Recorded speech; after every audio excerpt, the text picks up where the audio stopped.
So welcome back to Seth and Sean. I'm hoping that, Seth, can you hear me? Because I'm not using headphones today. I can hear you fine. Fantastic. You got a big mouth. Yeah, well, and thanks to Randy Zellier for the new, it looks like new, I don't know, layout of our. Is this like from Tron 2020? Yeah, and the best part is, by the way, ladies and gentlemen, the problem is Seth is where I'm supposed to be, and I'm where Seth is supposed to be. So we're going to try and do something different. Nope. Nope, still didn't work. Is this something different? You're going off the air, and I'm hosting this myself. Hold on. Nope, still didn't work. I don't know how we do this. Hold on. We're going to try one more thing. Nope, still didn't work. No. All right, so thank you, Randy, for nothing. But anyway. I like the background. I do. Yeah, but it does look, we do have to change the Seth Kamens and Sean Palmer because I am certainly not Sean Palmer. And well, we have it on the bottom, so hopefully that'll do it. But whatever. So you can find Seth at S Kamens and myself at SU Lawyer 2001. Facebook Seth and Sean Sports, and Twitter the same. We're gonna have Mark Rubin hopefully calm down from his I guess conniption that he had the other night. I don't know. He wasn't on the show. I have no idea. Yeah, he was not in good spirits with the Celtics, but we'll talk about that at the bottom of the hour. The first thing I wanted to broach today is I got a question for you. How many games do you think Deshaun Watson's going to play this year? 0. How many games is he going to play next year? Like, is this a Trevor Bauer situation at this point? Like, is this multiple seasons? I don't know.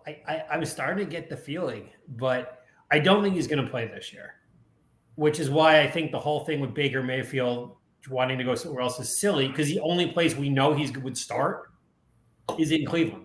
But he's going to make $18 million no matter where he goes. Right. Or goes nowhere, or goes to his couch. Right. But this is a guy who does – this is not a Jamarcus Russell, a Josh Rosen, I shouldn't say either of those names, but I guess a Ryan Leaf who didn't like football. But his teammates don't like him. But he also – so what? Beckham didn't like him. Beckham's gone. Everyone else I don't think had as much of a problem with him. I think they thought he was a little bit of a media hog. But which he was. He was. Look, I want to know what State Farm is going to do. Like, wasn't he on every single commercial? No, they still have Mahomes and Rodgers. No, that it wasn't State Farm, was it? No, it was something. It was Progressive, I think. Progressive, yeah. Like they put their whole media campaign. Maybe they'll make it. I think Jacoby Brissett is the backup. Maybe he'll become the face. I'm telling you, it's going to be a trade.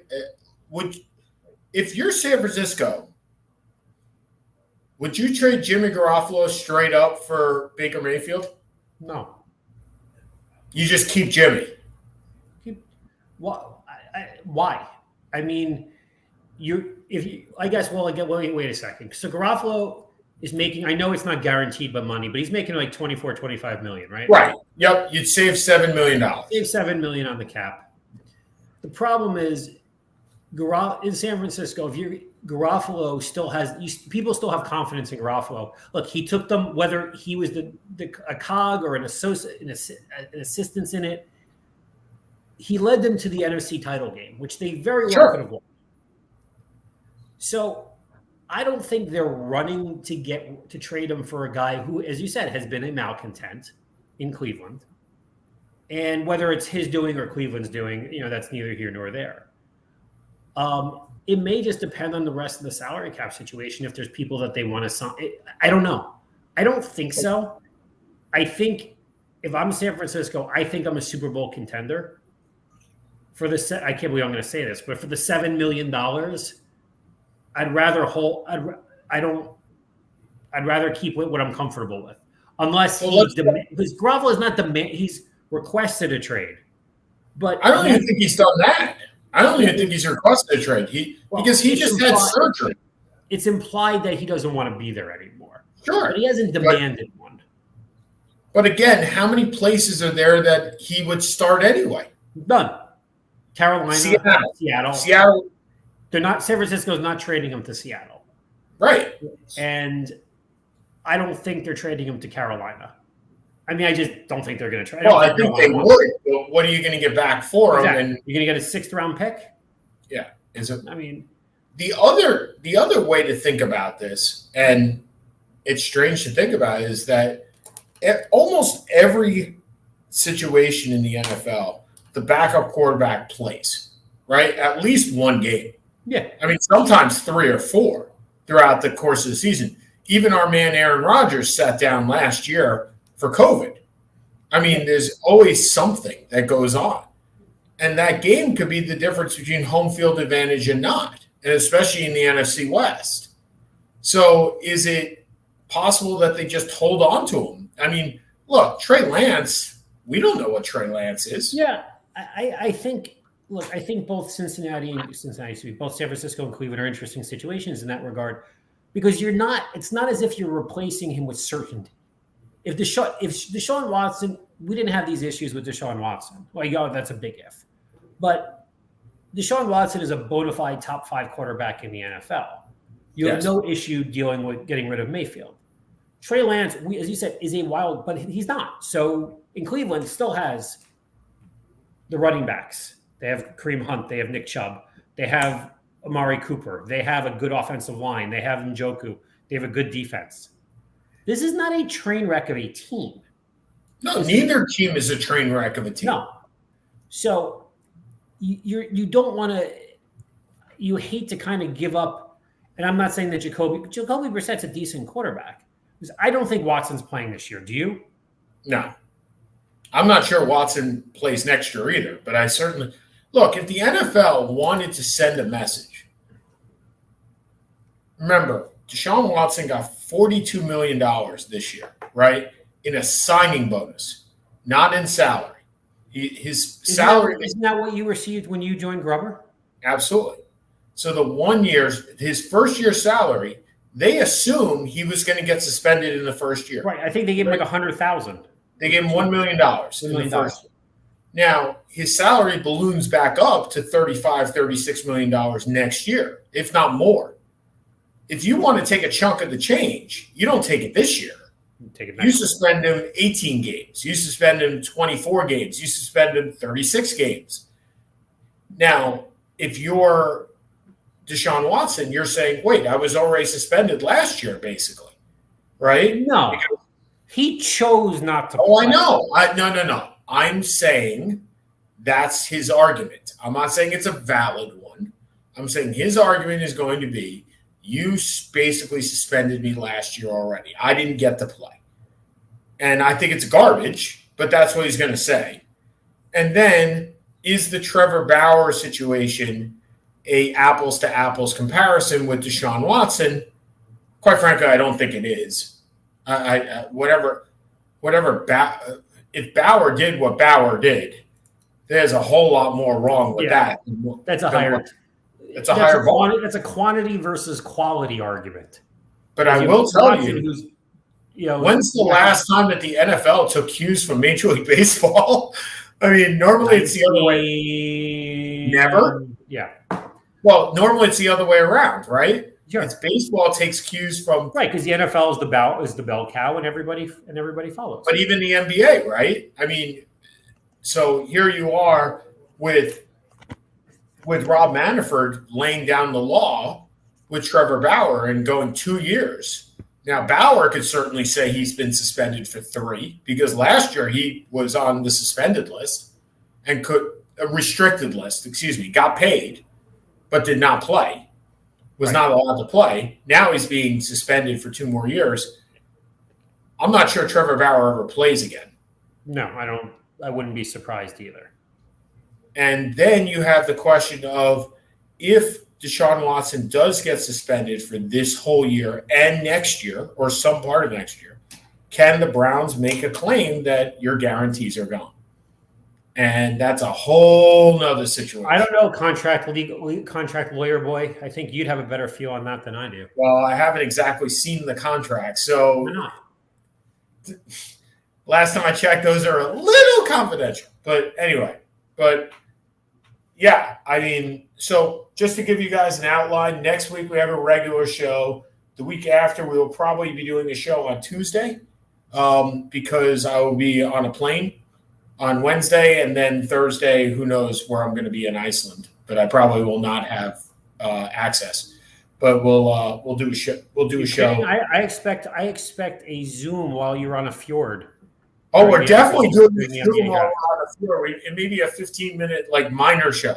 Well, we'll have something going on. But yeah, so that's our schedule for the next couple of weeks. And I know Seth takes off sometime in July, August area for baseball season. Not sure what you're looking at, but well, if somebody wants to take over as a co-host for a week or two, they're more than welcome. Yeah, we'll see. But the Mets got some good news yesterday. You did? Yeah, DeGrom pitched 30 pitches, no pain. Oh, good. Scherzer threw some batting practice, so maybe we're back in sweet. Now, a couple of weeks ago, we talked a lot about Golden State and where they were in the dynasty type situation. Now, it's easy to overlook what really has become a dynasty, and it's down here in Florida, and it's in the NHL. Because Tampa Bay, my friend, has won 14 consecutive series and 2 Stanley Cups. I'm assuming that's the most since the Islanders and either the Islanders or the Oilers in the mid-'80s. So the Islanders won 19 consecutive series, which is insane when you think about it. The Oilers won what, 5 out of 3 Remember, out of 4, 4 out of 5. They won 2 cups. Then they won 2 cups. Then they won 1 cup. So they won 2 cups and then had Steve Smith. Then they had 2 more cups. So they never went on the 3-year run. Nobody's been on a 3-year run since the Islanders. So 14 consecutive series. They go up against, tonight, Colorado. It's hard to pick against them given what they just did against the Rangers. But I'm going to pick against them anyway. I don't think it's hard at all. Well, I think it is. I think, first of all, Colorado's goaltending is substandard. Sure. And is it substandard with Kemper or without Kemper? I'm sorry? Is it substandard with Kemper or without Kemper? It's substandard. I mean, when you compare it to Vasilevsky, it's substandard all the time. It does not matter. They are definitely at a disadvantage when it comes to goaltending. Let's just leave it at that. Agreed. Offensively, they are as much of a juggernaut. Cole Maker is just off the charts good. And offensively, they're there. Can the Lightning get back Braden Point? I mean, there's lots of questions here that are going on. But that's the fun of this series is this feels like a pretty open series. Yeah. I don't think anyone has come. I think, look, I think Colorado wins, but I'm not making any. I'm not arrogant enough to say I'm knowledgeable enough to make a definitive. This is, and I don't think anyone is on this series. I think. Look, if the Rangers had pulled it out, I think Colorado would be a definitive favorite. I think if Edmonton had won, I think Tampa would have been a definitive favorite due to Mike Smith, who I'm a big fan of, but their defense and goalie just doesn't match up. I don't think anyone can feel comfortable with the pick on this series. I think you're probably right. Does this feel very similar to the NBA Finals to you, by the way? Where you have the dynasty versus the team that's been on the precipice of being able to be there for the last few years and just hasn't been able to break through. Oh, and that happens in every sport, right? I mean, we've seen that in most sports. That's how. Not to this degree. Colorado's been the best regular season team, give or take, 3 of the last 4 years. I'm approximating, or the best in the West. Boston has been to the Eastern Conference Final, I think 3 out of 5 years before this, or 2 out of 8. They've been right there. Usually, you see the team with a 1 game, kind of a 1 year, and then jump up. Not usually. They've been kind of sitting. Well, I mean, look, we can look at some of these teams from the past, right? Detroit did that in basketball, right? I mean, they're my favorite, right? Detroit did it for a while, then Chicago did it for a while. Then the Lakers. I mean, look, you have teams that do that. The Bucks were doing it. You hope your Nets will do it. That they were sitting. Who knows, right? I mean, who the heck knows who's going to be on the Nets in 3 months? Well, that's another story. By the way, we may have Gary 8 from the Gary 8 show may be joining us. I'll hold my breath. I'm holding my breath for Gary. For those of you who don't know, both Sean and I have been on Gary's show for the better part of a year. And he has never dared come on. Well, he's asked me for the link, so I just sent it to him. Okay, we'll see what happens. We'll see. Have you ever seen Gary? Like, I don't even know what Gary looks like other than his I do Facebook because page. of his Facebook page. Right. But then I block it half the time anyway, so it doesn't matter. Gary, we love you. We're happy to go on your show. But, yeah, maybe you'll join our fantasy football league, and that way we can have more things to talk about with you. Are we doing another fantasy? Am I running another fantasy football league? Well, you had said you wanted to run one this year. I do. I don't know if I have the energy, to be honest. Is it the energy or the patience? Both. I don't know. Do you really drop? Do I really pull a Jordan and retire after three consecutive championships? Absolutely. If you're not enjoying it, yeah. Yeah, maybe I will. I mean, I think that's a question we should ask our listeners. If you are winning a league and you are not enjoying playing it, do you owe the league a manner in which you lose? Do you owe them anything to keep playing? Now, I think if you're in a pick'em league where you're not really playing anybody, right? Right. You're just playing against the field. I think you do. I think if you win a pick'em league, if you put in $50 and you win a pick'em league that you wins $1,800, to me you are, and I've done that. You are obliged to play forever. You won a league, you won a year. You're never going to lose $1,800. Right. If it's a $50, I think you're in for 30 years. Like, you have to play. But if you win a fantasy football league and you're not enjoying it, or there's no, let's put it this way, there's no competition for you, and I don't know. I wouldn't be stupid enough to say that. I mean, no, but I'm saying, right, but there are some leagues where you play in and you're like, this is boring because these guys just can't play well. Oh, no. No, I'm not saying that's your situation. I'm saying I'm giving two different scenarios, right? One scenario is I'm just not having fun. And because of the people, or because I've lost touch with these people, or I've played with these people so long that my team is just my team. There's no trading. It's just a dead league after the draft. Or B, I've been doing this for 20 years and everybody else is new and it's just not fun for me. Yeah, no. Do you owe the league to stay in it if you win? I don't know. I don't know the answer. I mean, the reality is that these were people half the people in the league. I do. And these were people who I was very close with when I first moved to the city in 2003.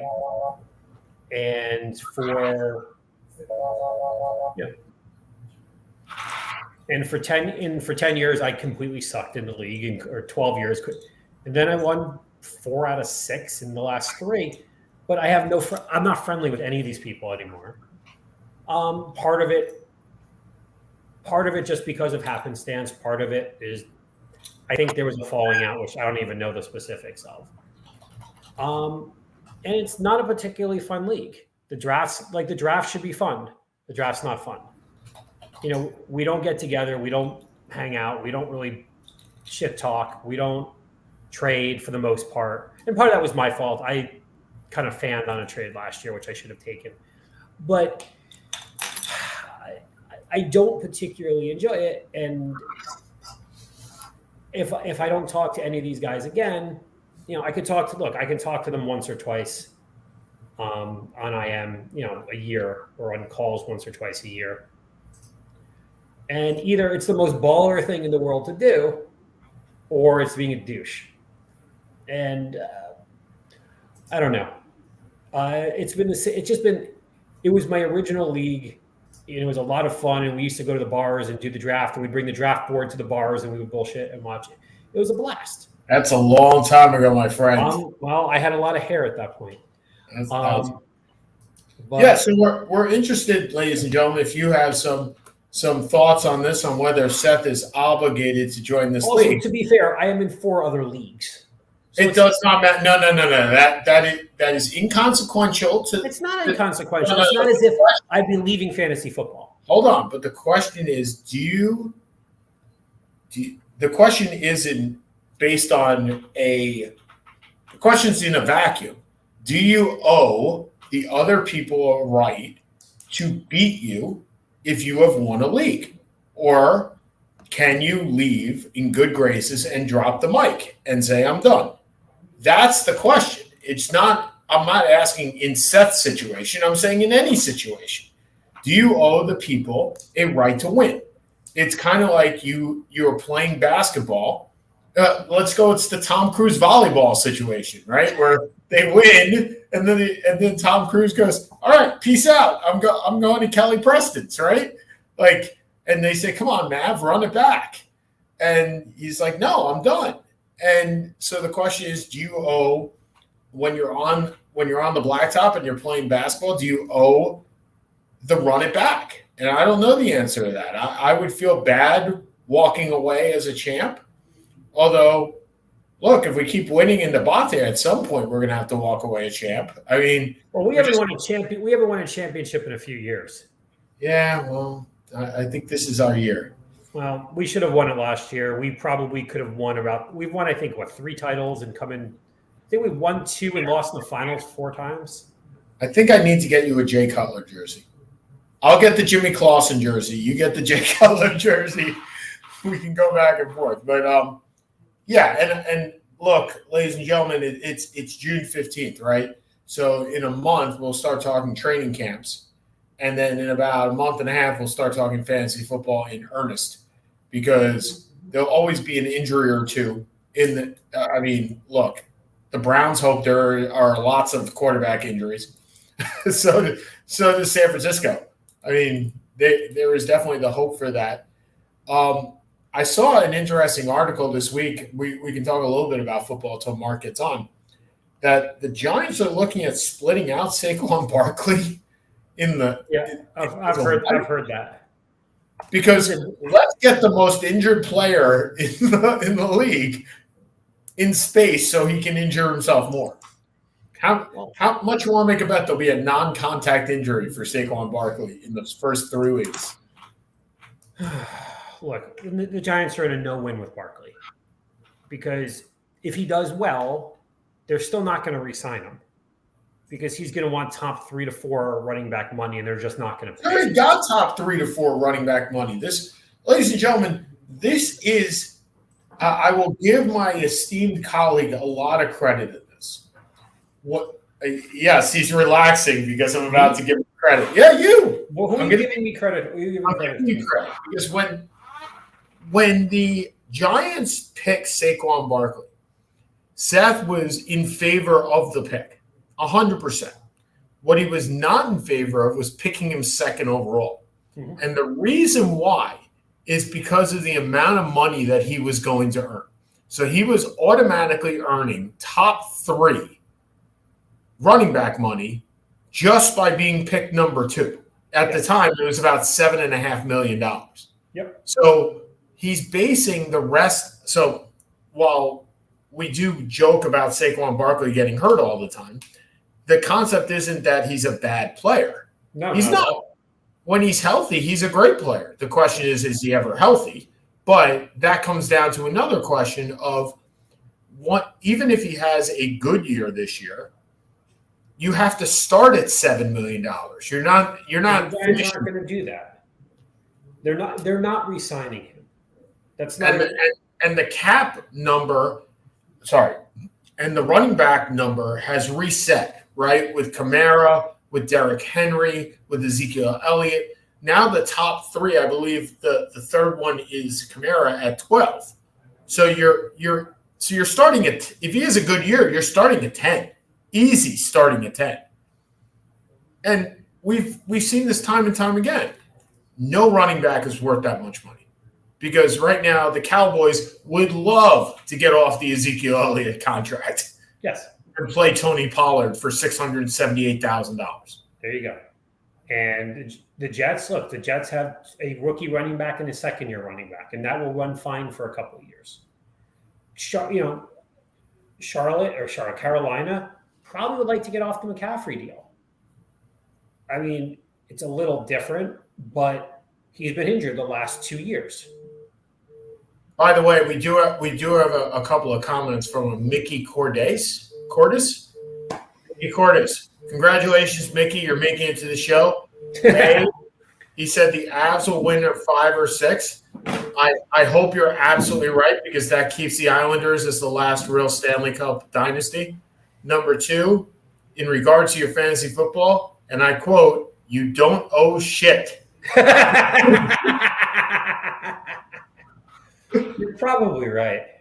I don't disagree, but I don't disagree that you don't owe shit. I think but I will tell you, I would be hesitant about dropping. But I think you're right. The running back market has certainly changed. We have seen this time and time again, that you can win with a lower paid running back. Although if you look at Cleveland, who seems to have turned the tables on everything that's gone on. Look, Cleveland and Minnesota run the ball more than any other 2 teams, and they have the highest paid running backs, right? I mean, Dalvin Cook. I don't know how much Madison makes as the back. Well, Madison is the equivalent of Tony Pollard. Yeah, no, I get that. Dalvin Cook gets hurt, and Madison comes in, and you're like. Well, but you just said that Minnesota and Cleveland are the 2 teams with the that run the ball. Well, no, that run the ball the most. That's different. Well, that's Minnesota just always has the ball. Because Kirk Cousins throws the ball, feels like 10,000 times a day also. Right, but he throws them like Chad Pennington, right? He throws them like 6 yards at a clip. So it's just a matter of how many yards they can get with him. But look, anytime that Alexander Madison is the starting running back, A, you're going to get 5 yards a carry, and B, the week before, you're going to have a huge free agent auction in fantasy football, because Dalvin Cook gets hurt a lot. And from what I'm reading, they're thinking about splitting out Dalvin Cook too. Like, I just can't see how these running backs don't get more hurt rather than less hurt. Kick me off for 30 seconds? Sorry. I can do that. Hold on 1 second. Maybe you'll come back under the right banner. Could be. But, all right, so Seth's going to take a little break. We are in the midst of the working day, so we do this from 5 to 6. We know that Mark Rubin will be joining us. Mark is an esteemed colleague of mine from 25 years, and a huge Boston fan. He can't be happy with what's happening with the Celtics. Look, I'm thrilled. I will tell you flat out, I am thrilled. As much as last week, I was kind of in the doldrums because the Rangers were up 2-0. And the Celtics were up, and the Celtics were going on their merry way. This week has totally turned the tables. I'm a happy camper, and hopefully the Lightning will lose to Colorado. Hopefully, right now it looks like Curry is in the driver's seat. Curry and the Warriors are in the driver's seat against the Celtics, and hopefully they will close it out in Game 6 tomorrow. And then we can talk about a Warrior dynasty without squashing on the Islanders so much. It's interesting switching over to the NHL a little bit, and I wanted Seth's perspective, and I'll get it when – it looks like he's back. Nope, still under the wrong name. So the NHL – look, all these leagues have a tendency to – redo coaching, right? You go 10 years, you get fired by a team, another team needs a coach, immediately hires the other guy, right? Whoever that guy is. And yesterday that happened with Bruce Cassidy in the Vegas Golden Knights. Yeah. And I'm not sure why that happened so much. Maybe you can explain this to me, why retreads continue to go. So Cassidy made a Stanley Cup final. He lost in Game 7. he's a good coach. And Mark Rubin just joined us, so I'd like to get his take on Bruce Cassidy as well. Mark, hello. So Bruce Cassidy gets signed, and now Mark has become Sean Palmer. I have become, and Seth is Seth and Sean Sports. I'm nothing. This is the way it's always been. So being a Boston fan, Bruce Cassidy, we were just talking about retreads and how retreads get hired by various teams. And I just don't understand it. I don't understand why a guy like Bruce Cassidy gets fired from Boston, and within 4 days, he's hired by the Golden Knights. Obviously, there was something wrong. He got fired by somebody for some reason. Can you tell me why Cassidy was fired, and then why he would be rehired by somebody else so quickly? Of all the Boston sports, the Bruins is the team I follow the least. But I know that. That's why I'm putting you on the spot. Thank you. My answer is that I think it is the low regard with which the Jacobs are held. Okay. Well, the Jacobs are always known to be the cheapest owners. Yep. And I mean, going back decades, right? And always a pain in the ass, no matter who they deal with. So I have seen that people thought that Don Sweeney should have been the one that took the gauntlet and not Cassidy. Cassidy was the right fit. Sweeney has just pushed them into the ground. But I don't like retreads. I just don't see the point. Like, if you got a guy, you know who the Mets manager is, right? I do, but the Mets manager also took 3 years off before he became another manager. It wasn't he got fired and then he got rehired. My point is that. But are you under the impression that was of his own volition? I was under the impression that he might have learned a thing or two in the 3 years that he wasn't hired. He's been a manager since the early 90s. I guess my point is he's a great manager. I really do. Right. Okay. But you're pretty much just it's a contrarian argument.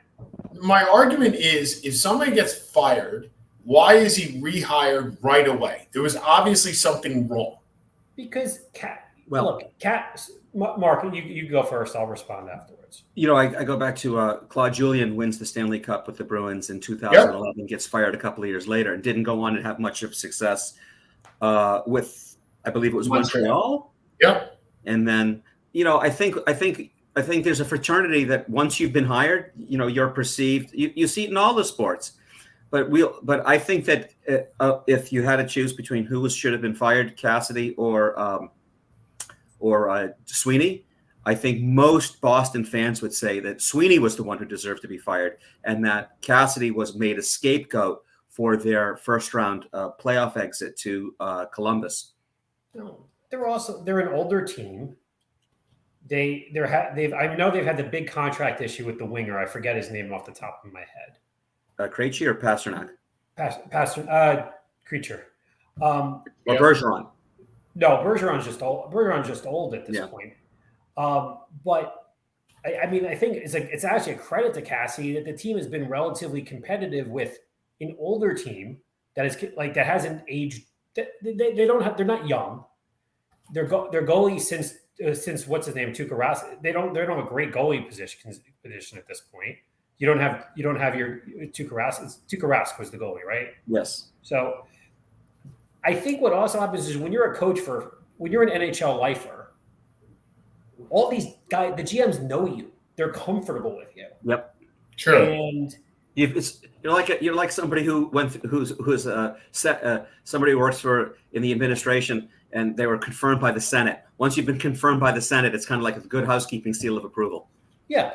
And it's exactly it. Plus, you went to a finals with a team that was not overwhelmingly talented, and the talent level with middling ownership. And look, Don Sweeney's living off his NHL '94 days as the number one defenseman in Boston. But look at that!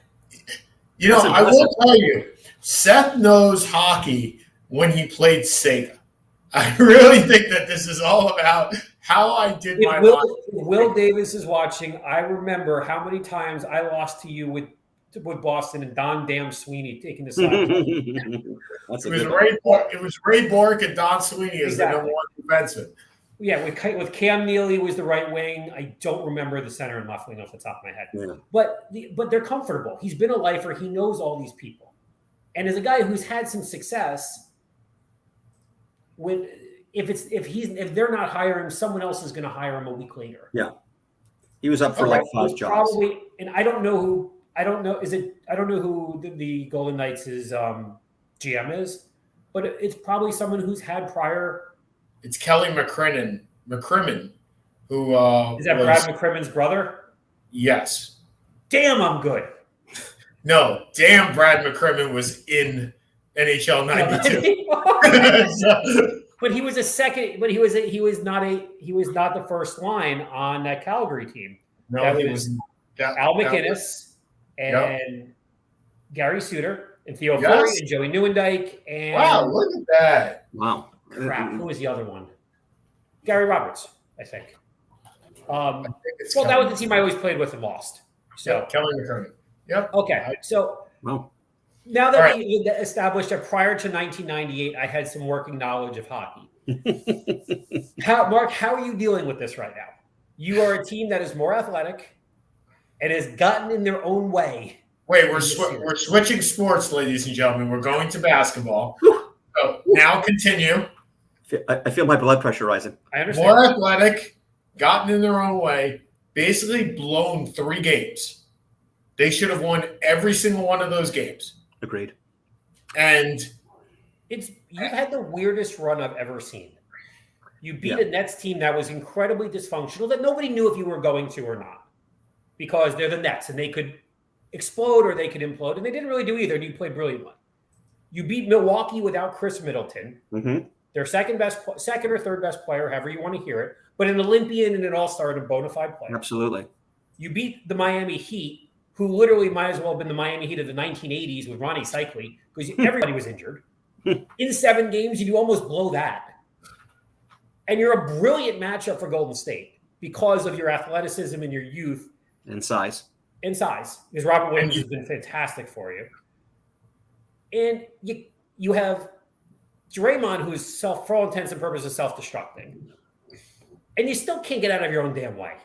You know, the best text I received from Mark was right after they beat the Nets. And he said, how quickly do we play the Bucks? Because Middleton can't come back. How quickly do we play the Bucks? Not how long is Middleton out. I think Middleton's out for about 2 weeks. So can we finish a whole series in 2 weeks? Yes. And that's exactly what happened. So how do you explain the self-destruction that is the Celtics look, you and I discussed this a couple of months ago where I said you'd have to break up the 2. You've basically done a 180. You got Derek White, who was the perfect compliment. Robert Williams comes back, again, the perfect compliment, but you can't get out of your own way. Well, I think that statistic that they kept flashing right when both teams made the finals, what was it? Golden State roster, 130 finals games worth of experience. Celtics 0. And I think that is coming home to roost a little bit. The question is, can they get out of their own way tomorrow night? Can they replicate the success, the absolute perfect execution that they had in Game 3, where they just blew them out because they played an inside-outside game? Because the Golden State can't handle the Celtics size down low. No. And so if they would if they can just keep their turnovers to less than 10, pound it down low, and as to quote Brian Scalabrine, to play with pace, they can. I'm absolutely confident that they can win Game 6, and then Game 7 is going to be a crapshoot. Well, we've said, look, any game in this series has been a crapshoot, right? True. Both teams could win any game in this series, and home or away. Home court has not been an advantage. Correct. Home court has just been a court in this case. It's like playing at Rucker. It doesn't matter who's the home team. You're just playing. And look, you both know my affection for Jaylen Brown. I mean, you both know that. He's got to show up more than Tatum. Like, he was – the last game, he was absent. He was nowhere around. And and Derek White, they're just leaving White open to shoot. The Celtics need – whereas, Wiggins, Thompson are augmenting Curry. Although the last game, it was more Wiggins than anything. The Celtics, though, it seems like the peripheral pieces in the roster are shrinking, leaving it all up to Tatum and Brown, and they're shrinking a little bit. Don't know whether it's because they're tired, whether it's just because the bright lights of the NBA Finals is finally getting to them, which is perfectly understandable. Although Andrew Wiggins has no finals experience either, and he seems to be thriving. But he's got many teammates who have plenty of experience, so they're leading him. They're navigating the way for him. If they just do what they did in Game 3, which is not difficult to replicate, they should be fine. But Sean, you and I had numerous conversations before the Celtics turned it around regarding roster construction. And I believe it was you who always said that Marcus Smart is not an NBA point guard. I have taken that back. I have said that on this show that I have been wrong about Marcus Smart, but in this series, he has not been a point guard. I was not going to take you to task for that previous assessment. I was going to say you may be right, and the chickens are coming home to roost now. I mean, the quintessential point guard in NBA history, Bob Cousy, said in January, Marcus Smart isn't a point guard. Now, the Celtics have done very well with Marcus Smart as a point guard, but he's not that classic point guard, and so it might be that's a sub factor here. Look, Marcus Smart is a point guard when Jaylen Brown plays the Luka card, right? When Jaylen Brown becomes a distributor and a point forward, you can get away with Jalen Brunson as a point guard. You can get away with Marcus Smart as a point guard. You can hide your point guard in that situation because they're not operating as a point guard in the traditional sense. Yeah. Stephen Curry is not a traditional point guard. No, but he's a great distributor. And so is Draymond Green. Yes. And that's kind of the point, right? If you have enough passers around the perimeter, right. If you have enough flow, and look, nobody has ever exhibited the type of ball movement that I've seen that this Golden State Warrior team, it is amazing to watch. It is Harlem Globetrotter-ish. The only team, the team that I actually think is comparable in that regard for the way they pass is the Spurs team in 13 that destroyed Miami. Yeah, with Boris Diaw, right? Talented team because Duncan, Park, they were all past their prime other than Kawhi. But that team passed the ball so beautifully. But they only passed it when they put in Diaw. Yes. They did not. Diaw was the crux to that team, right? Of that championship team. I agree. But yeah, Golden State plays a beautiful game predicated on your best player who can shoot from 35 feet out, but passes the ball and has incredible vision. Right. See, I like Mark. I've argued with Sean about this. I like Marcus Smart. I always have. I didn't say I don't like Marcus Smart. But yes, he's not a classic point guard. But what is a classic point guard in this generation? No, I think he is an overpaid non-classic point guard. There's a big difference. Marcus Smart. That wasn't the point of this conversation. Was the pain? Was what he was? No, agreed. But that team does not pass the ball well. No, they're Mark. Nothing personal. They're not that much fun to watch. It's all ISO for the most part. When they do that, that's when they lose. Yes. They force bad shots. They turn it over. I agree with that. I think that's a very fair assessment. And they're not getting rebounds. When Andrew Wiggins is the leading rebounder in the game, you got a problem. Which is what cost them in the final 5 minutes of game. I also wonder if on the offensive end, as much as I actually really like Al Horford, and what he's done coming back has been mind-boggling. Nobody thought he would be this significant of an income. By the way, his entire contract next year is guaranteed now. That's right, because he made the finals. Yeah. Anyway, So that pushes the Celtics over the luxury tax, probably. It does. Continue on. Sorry. But as nice a three-point shooter as he is, you literally keeping him on the perimeter on the offensive end. And Grant Williams, similarly, who's a very good rebounder, keeping them all pretty much having the perimeter. You have nobody inside other than Robert. So no one's getting any offensive boards. Right. And so I don't love how they're playing this. It just feels like Tatum or Brown or Smart. White's not quite as that. White's more of when someone's penetrating and White's catching a dish on the end. It just feels like everyone's just trying to penetrate because, look, athletically, other than Wiggins, Golden State can't match up. They're getting stuck. Boston's getting stuck in nowhere land. Right. On a lot of these. If I'm Coach Udoka, I am pulling out the tapes to Game 3. I'm saying, this is how we can be successful. It's not a stretch. This is what we need to do. And speaking of good passing, I think one of the most underrated aspects of Robert Williams, the Time Lords game, is his passing. Yeah, I mean, I could see that. I look, you want to win Game 6, in my opinion, if you're the Celtics, you have to do to Golden State what Golden State is doing to Derek White. Except you need to do it to Draymond Green. You need to pull everybody off Draymond Green and just let him play at the top of the key. Right. If he wants to shoot the ball up there, go for it. Because first of all, he's got no confidence in shooting right now. None. I mean, half the time he reminded me of me playing at the top where people would just dare me to shoot. No, and I'm yelling at the TV, go, shoot the ball, Draymond. Like there's nobody within 5-10 feet of you. He pulled the Ben Simmons. Let's be honest. Ben Simmons, yeah.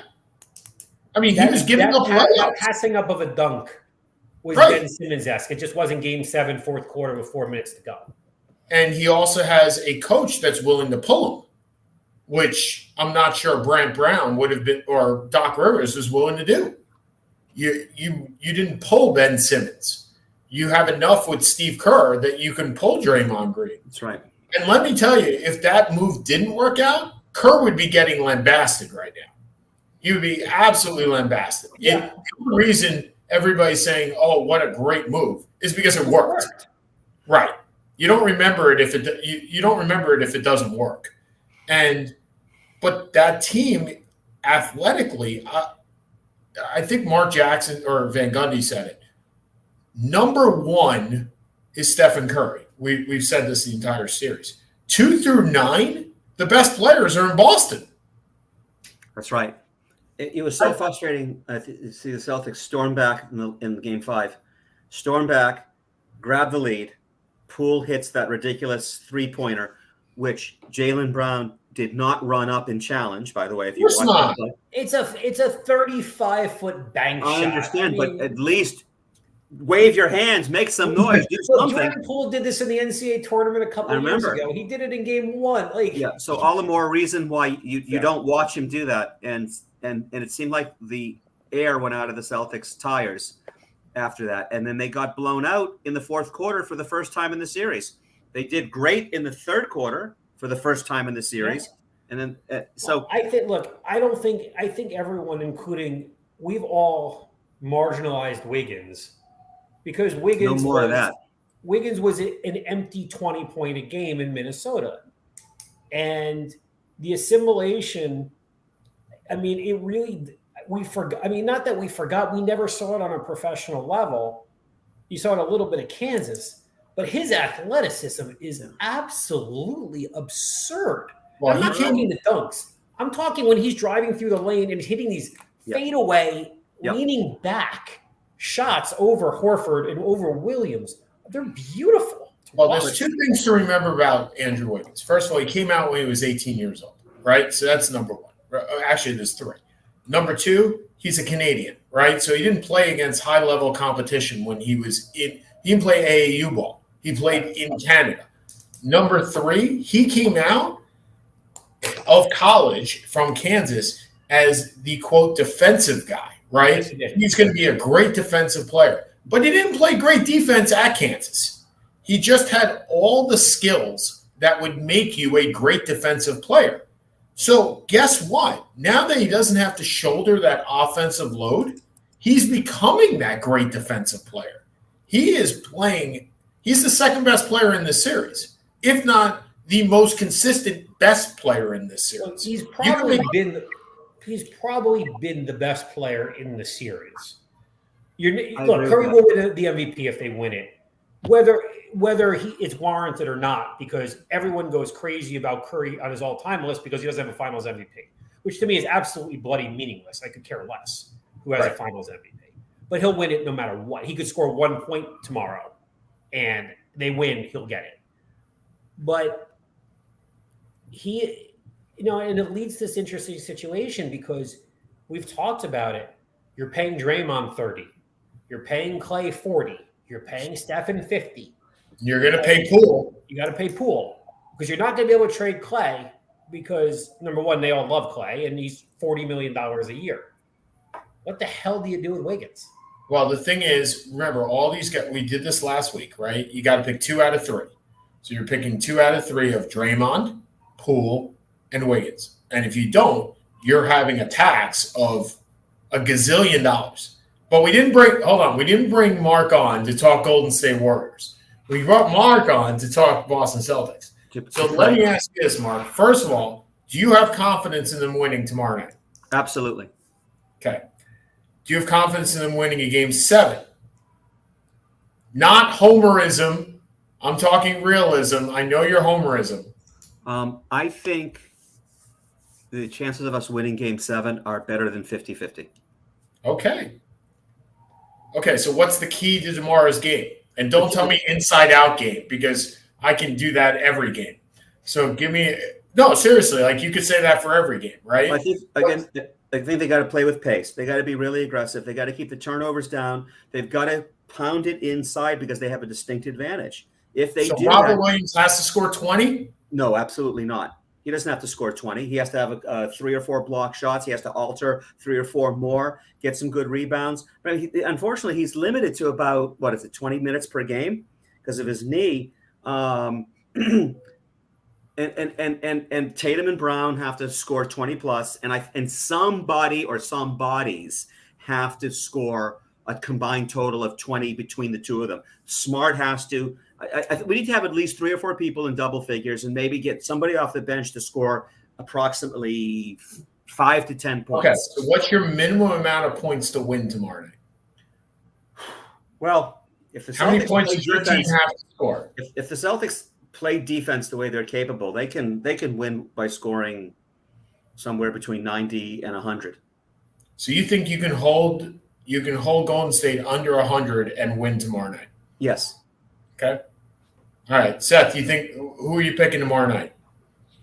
I took Golden State in 7, I think, originally. So I don't. You did. We both did. We both did. I don't see any reason to change. Fair, that's fair. I think. Well, I don't think you'll hold them under 90 because I think Curry's going to score. And score. I think you're going to need to score over 105. Okay. I don't think this is going to be a 96-92 game. I think this is going to be 110-105. Look, I would probably take Golden State at this because I think Golden State's going to win tomorrow night. I do. I think the way Golden State won Game 5, to be honest, is demoralizing. Yep.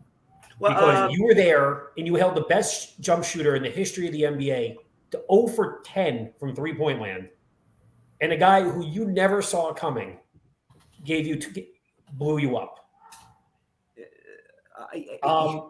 I think Golden State wins about 112, 106, something along those lines. I also think it's been a really hard series to pick anything. I don't have any comfort. If Boston won 6 and 7, come on next week and I will happily do this. Because so here's another question for you. Over under, Draymond has 5 fouls.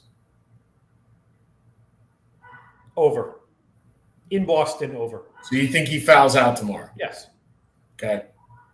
All right. And Mark, throw in a technical.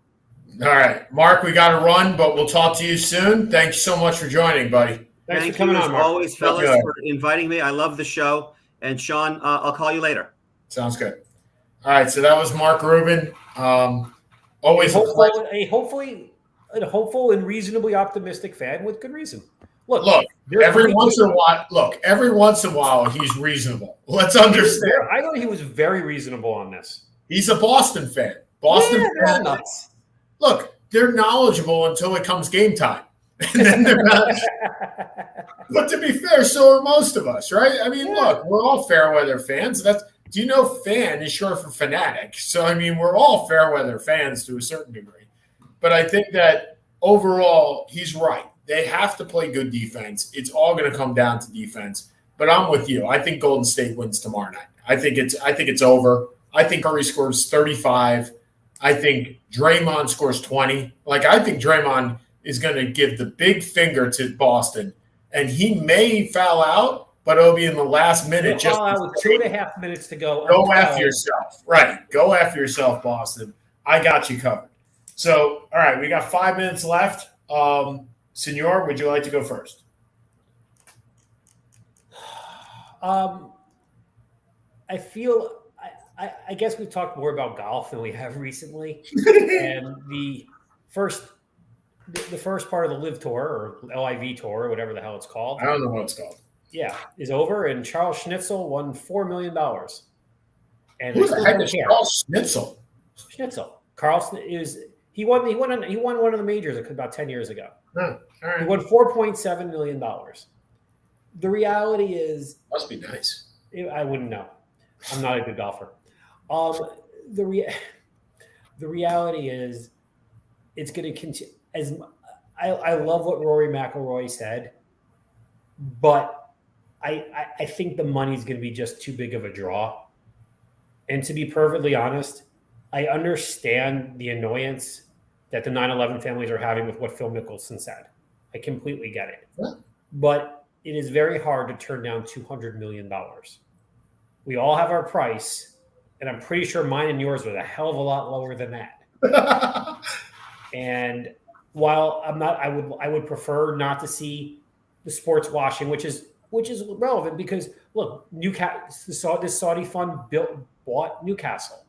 Yep. One of the other ones bought Man City and made them a power. It's an inevitability, unfortunately. And while I would love to see it dissipate, and I don't want to give credence to it, I don't think you can live in a vacuum on it. It's a shame. Yeah. Okay. So I give credit to Miles Mukalis.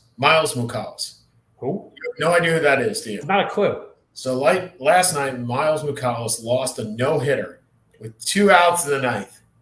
And to be fair, the best part about it was when he came off the field, most people would say, oh, it was just a bad break. Oh, blah, blah, blah, blah, blah, right? He said, and I'm paraphrasing, but basically he said, it sucks. I lost a no-hitter with 1 out left. It sucks. It was so refreshing to hear that honesty. Now, he threw 129 pitches, Seth. 120. Nobody throws that many pitches. Nobody throws over 100 anymore. And he threw 129. But for him to say it sucks was refreshing honesty, and I loved it. I absolutely love when Steve Kerr is like, this sucks. Or Stephen Curry said, I had a bad night, right? Look, you don't need to make excuses. We're all human. And for him to be emotional in that manner put a smile on my face. So anyway, for Seth Kamen, this is Sean Palmer. We love having you. Sean Palmer, based on this, are you Sean Palmer or am I Sean Palmer? For Seth Kamen, I'm Sean Palmer. Thanks again to Mark Rubin for coming on the show. Gary, where are you, Gary? Gary, where are you, man? Next week. All right, we'll talk to you guys soon. See ya. Bye-bye.